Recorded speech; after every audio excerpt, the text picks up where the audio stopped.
আসসালামু আলাইকুম সম্মানিত ভাই ও বন্ধুরা, আপনারা অনেকেই বিল্ডিং ফাউন্ডেশনে ডাবল বেজ, ডাবল জালি, লম্বা বেজ দিয়ে থাকেন। খুবই গুরুত্বপূর্ণ আজকের ভিডিওটি। এই বিল্ডিংটি কিন্তু এখানে যে বিল্ডিংয়ের যে ফাউন্ডেশনগুলো দিয়ে থাকে সেই ফাউন্ডেশনগুলো কিন্তু প্রথমেই আপনারা জেনে নিন। যেমনটি মাটির ওপর নির্ভর করে ফাউন্ডেশন তৈরি করা হয়, সেটি কিন্তু ইঞ্জিনিয়ার আপনার মাটির ওপরেই সেই ফাউন্ডেশনগুলো তৈরি করবে। এই ফাউন্ডেশনগুলো কিন্তু বিভিন্ন প্রকার হয়ে থাকে, সেগুলো বিভিন্ন ধরনের মাটির কোয়ালিটির উপর নির্ভর করে।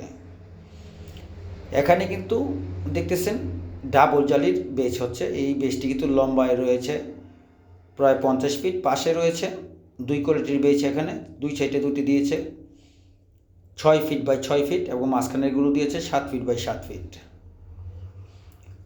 এই বেজগুলো ডাবল জালিতে রূপান্তরিত করা হচ্ছে। তো সেটি কিভাবে করা হবে সেটি আপনাদের দেখাবো। তো একটু কথা বলে নিই, যেটা হচ্ছে আপনাদের খুবই গুরুত্বপূর্ণ। এই ফাউন্ডেশনের বেজগুলো কিন্তু আপনার ইঞ্জিনের ওপর নির্ভর করে, কেননা আপনি শুধু একা মন গড়া মতো একটি কাজ করলে সেই কাজগুলো যে কোনো মুহূর্তে সমস্যা হতে পারে। যেমন বিল্ডিং নির্মাণ করার কিছু নিয়ম কানুন রয়েছে, ল রয়েছে, সেই ল মেনে আপনাকে বাড়ি নির্মাণ করতে হবে। নয়তো লক্ষ লক্ষ টাকা খরচ করে আপনি একটি বাড়ি নির্মাণ করবেন খুব কষ্টের উপার্জিত টাকা দিয়ে। সেই বাড়িটি ভূমিকম্প আসলে হয়তো ধসে পড়তে পারে, অথবা যে কোনো কারণে একটি বিল্ডিং হেলে পড়তে পারে। হয়তো কিছু কারণে দেখা গেছে শুধু জায়গায় বিল্ডিং ডেবে যেতে পারে। তো সেই জন্য কিন্তু বিভিন্ন প্রকার ফাউন্ডেশন হয়ে থাকে, সেটি ইঞ্জিনিয়ারই খুব ভালো বোঝে। এই যে বেসটি দেখতেছেন, এখানে যে প্রথমে যে জালিটি বাঁধা হয়েছে দেখতেছেন, আপনার কিন্তু খুব সুন্দরভাবে একটি চেয়ার বানানো রয়েছে, সেটিও দেখাচ্ছি। প্রথমে এই বেসটি বাঁধা হয়েছিল 5 ইঞ্চি পরপর 16 মিলি রড দিয়ে, অর্থাৎ 16 mm রড দিয়ে 5 ইঞ্চি গ্যাপ দিয়ে বাঁধা হয়েছিল। প্রথমে কিন্তু এখানে আরসিসি বলক দেওয়া হয়েছিল 3 ইঞ্চি। সেই আরসিসি বলকের ওপর কিন্তু সেই বেসটি বাঁধা হয়েছে। সেই বেসটি বাঁধার পর এখানে কলমগুলো বসানো হয়েছে। কলমগুলো বসানোর পর কিন্তু যে কাজটি, যে চেয়ারগুলো দেখাচ্ছে আপনাদের, রড দিয়ে চেয়ার বানানো হয়েছে, চেয়ারগুলো বাঁধা হচ্ছে। চেয়ারের ওপরে কিন্তু আরেকটি জালি বাঁধা হবে। সেই জালিটি হবে 12 mm রড দিয়ে, মানে 4 সুতা রড দিয়ে 6 ইঞ্চি পরপর গ্যাপ দিয়ে। এই জালিগুলো কিন্তু বাঁধতে গিয়ে দেখা গেছে আপনার ইঞ্জিনিয়ার কিন্তু এইভাবে ডাবল জালি দিয়ে কিন্তু বাঁধার কয়েক প্রকার কোয়ালিটি হয়ে থাকে। এটাকে যেমন ডাইরেক্টভাবে বাঁধা এক কোয়ালিটিতে বাঁধা হয়েছে, হয়তো আপনার ইঞ্জিনিয়ার দেখা গেছে কলমের সাথে দিয়ে ঘন করে মাঝখানে একটু পাতলা করে ওপরে জালিটি দিতে পারে, হয়তো সেটি ইঞ্জিনিয়ারের প্ল্যান অনুসারে।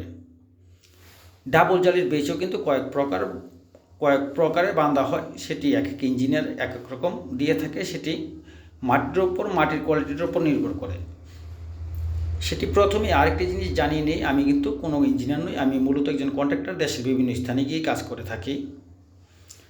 আজ 29 বছর যাবৎ আমি এই লাইনে রয়েছি। সেই অভিজ্ঞতা থেকে আপনাদের আমি কিছু ধারণা দিয়ে থাকি। আমি সরাসরি নিজের হাতে কাজ করে থাকি। দেখতেছেন যে কাজটি আপনাদের দেখাচ্ছিলাম, এখানে কিন্তু কলমটি বসানোর সময় অবশ্যই আপনাকে খেয়াল করতে হবে। এখানে আরেকটি বিষয় হয়তো আপনারা জানতে চাইবেন, নিচে কি করা হয়েছিল। এখানে কিন্তু আরসিসি ডালাই দেওয়ার কথা ছিল, তো সিসি ডালাই দেওয়ার কথা ছিল। সিসি ডালাই না দিয়ে এখানে কিন্তু দেওয়া হয়েছে ইটের শোলিং করা হয়েছে। তো ইটের শোলিংয়ের পর কিন্তু বালি দিয়ে, মশলা দিয়ে জয়েন্টগুলো মারা হয়েছিল। মারার পরেই কিন্তু এখানে ফাউন্ডেশন বেজের কাজগুলো করা হচ্ছে। দেখতেছেন যে চেয়ারগুলো, এই ডালাইগুলো কিন্তু এখানে লম্বায় রয়েছে বেজটি 50 ফিট, পাশে রয়েছে 7 ফিট দুটি বেজ, আর দুটি বেজ রয়েছে 6 ফিট করে, লম্বায় 50 ফিট। এক একটি বেজে কিন্তু 4টি করে কলম হচ্ছে। সেক্ষেত্রে 4টি বেজে 16টি কলম হইতেছে। মাঝখানে যে 7 ফিট রয়েছে, সেই 7 ফিটে যে বেজটি দেখাচ্ছে, এই বেজটি কিন্তু 18 ইঞ্চি ডালাই রয়েছে। সাইডে যে 6 ফিট করে সেটাতে রয়েছে 15 ইঞ্চি ডালাই। এভাবেই কিন্তু এই কাজটি করা হচ্ছে।